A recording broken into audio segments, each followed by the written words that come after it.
తరలి రాద తనే వసంతం తన దరికి రాని వనాల కోసం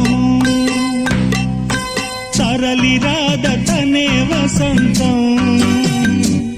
తన దరికి రాని వనాల కోసం గగనాల దాకా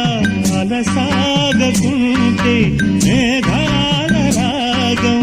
ఇలా చేరుకోదా తరలి రాద తనే వసంతం